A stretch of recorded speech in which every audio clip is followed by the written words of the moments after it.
The time passes over more cheerful and gay, since we've learnt a new act to drive sorrows away.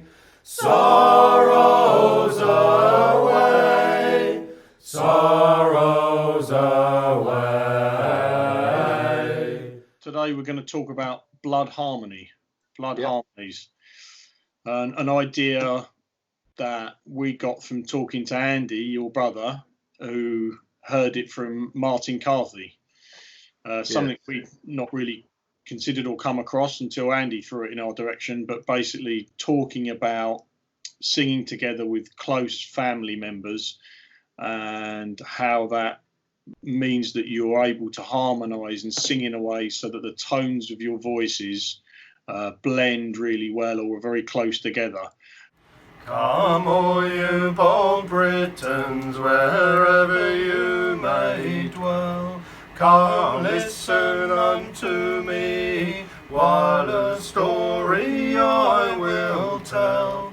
Great crops of corn our Lord does send, where there is one farm there might be 10, and then more cows there might be kept in old England.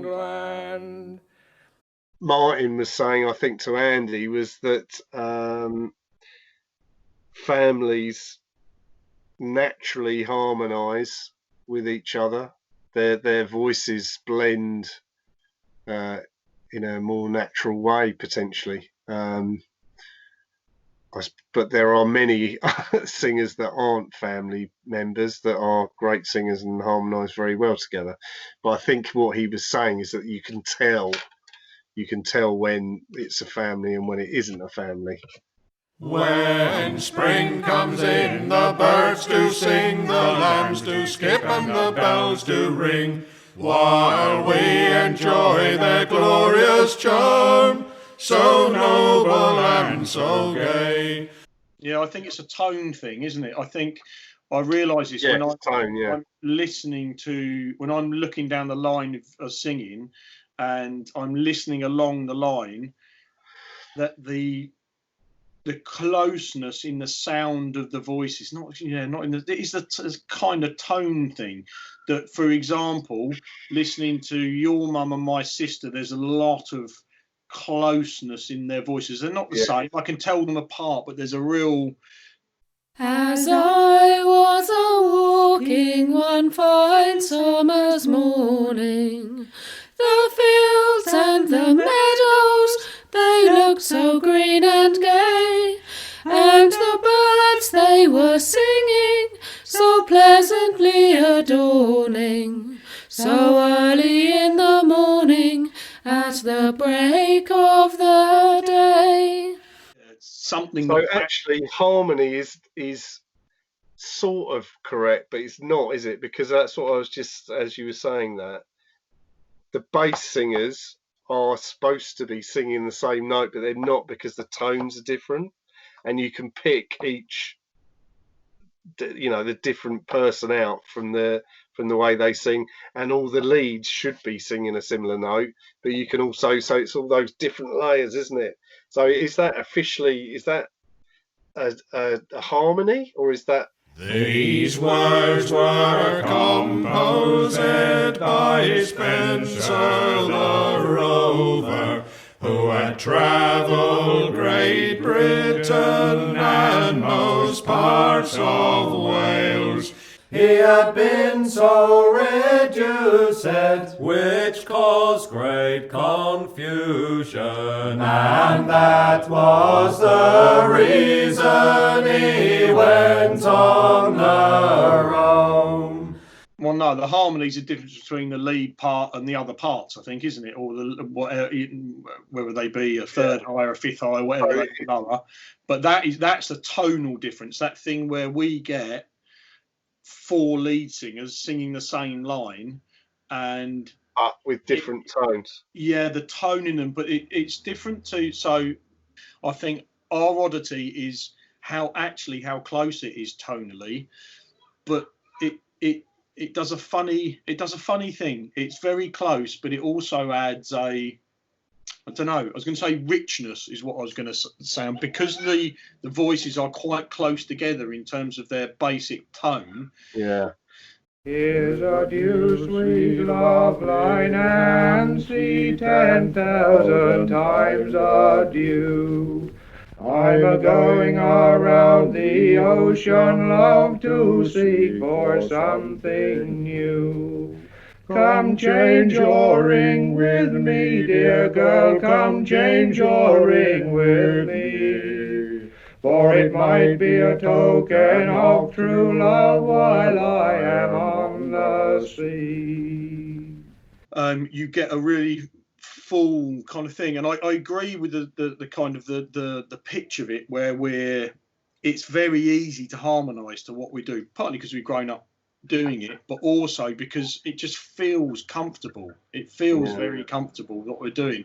But I think there's something in that, the closeness of the tone. So, for example, if I'm singing with Mark, if I'm singing with Bazzy, I get a real sense of our voices kind of merging into one, and then coming apart again, that kind of thing. And we're singing the same notes, we're singing the same line, but I can hear those sort of the closeness of the tone, and then when it moves apart again, I don't know. It's odd. It's hard to describe. I can feel it. I know what it feels like, but it's hard to describe.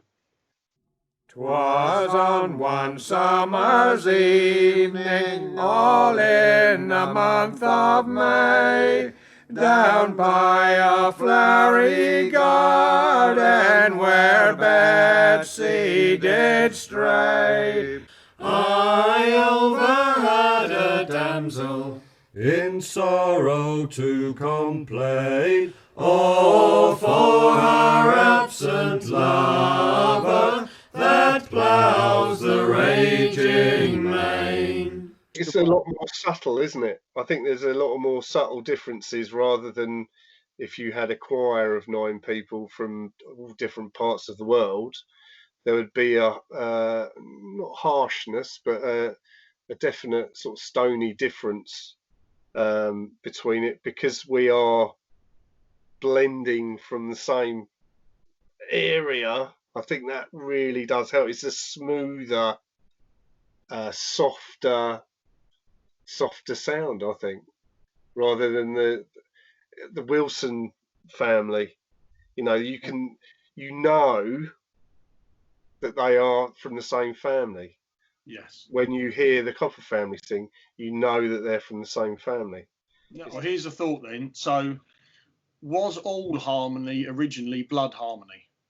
Because the people that you would have learned to sing with, you would have learned, like my kids do, they learn to sing with their mum. So the deepest sense of harmony is that family harmony, because as a baby in the womb, and then as baby and as toddlers, you're instinctively in tune with your mum's voice, with with your parents, with your siblings. It's that comforting thing that you would get.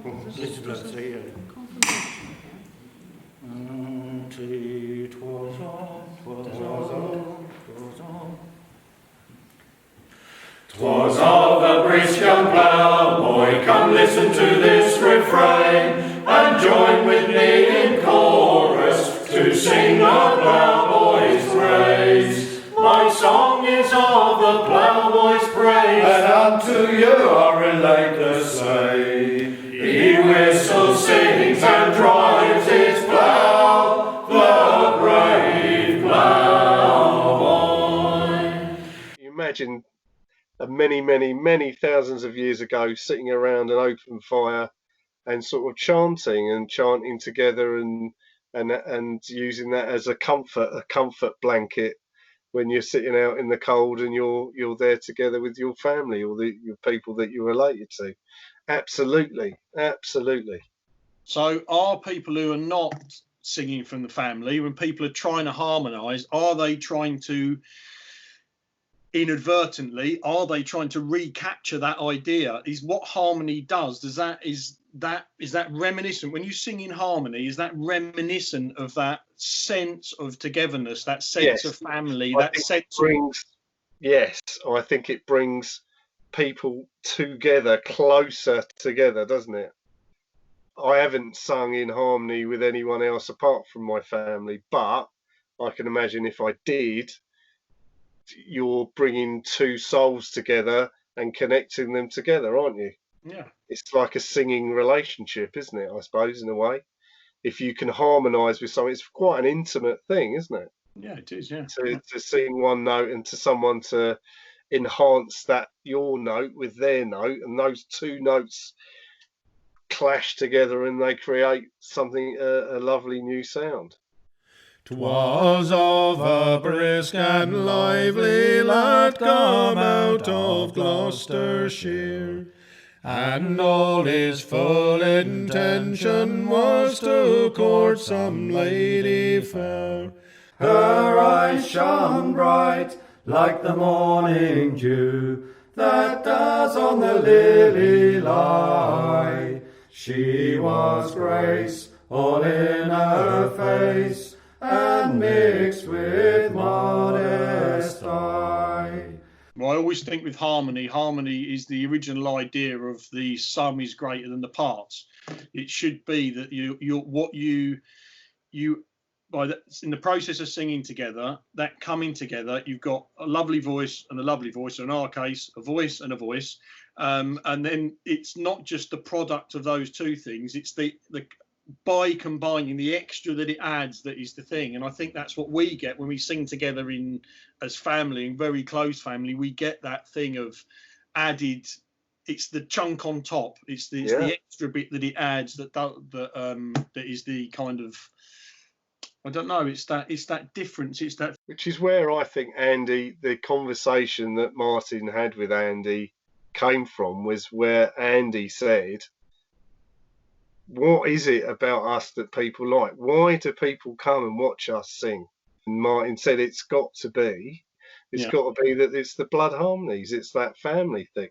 Come right me down, ye powers above, the man that first created love. For I've a diamond in my eye, wherein all my joys and comforts lie.